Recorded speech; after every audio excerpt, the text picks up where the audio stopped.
Back in Orland Park, Illinois, along with their daughter's 37-pound backpack to worry about, Karen Healy says that Islam is taking over in her children's schools. I looked through the children's textbooks and started noticing how they slanted towards certain religions. When your children went to public school, was it your impression that Muslim students were treated differently from students of other religions? There were certain privileges given to the Muslim students when it came to their fasting before Ramadan.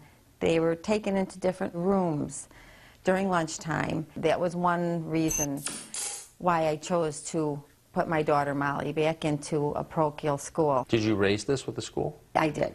And they said? They said it was teaching tolerance and I was being intolerant.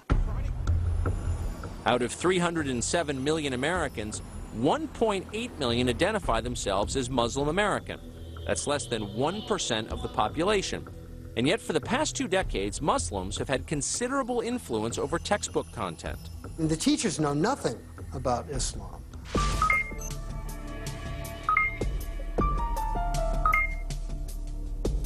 The Prentice Hall book fails to mention that the terrorists at 9/11 were Muslim radicals.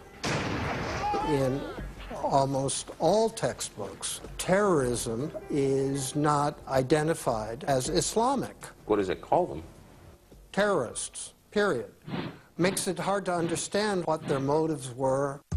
In a cowardly way, being deferential to the Council on Islamic Education, which Houghton Mifflin uses as a consultant. The editors removed jihad and Sharia from their high school books. We were known for the last 19 years as Council on Islamic Education. 2 years ago, we changed the name to Institute on Religion and Civic Values. Since 1990, Shabir Mansouri has been active in California textbook publishing to improve how Muslims are portrayed. He works with publishers including Houghton Mifflin and McGraw-Hill.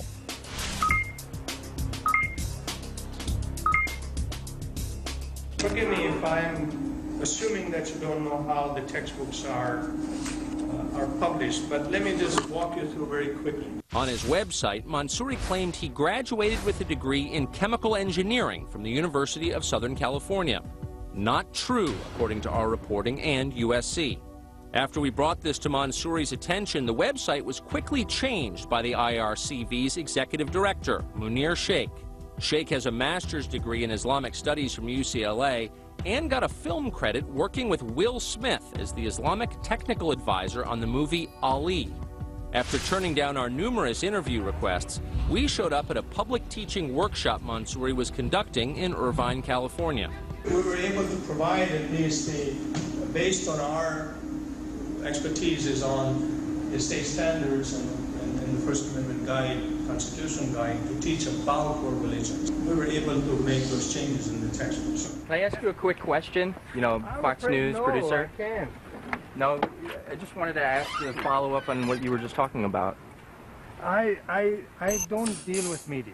Okay. And so I wouldn't want to go on the record because I'm not equipped to answer. Shabir sees it as a struggle for the hearts and minds of impressionable elementary school students.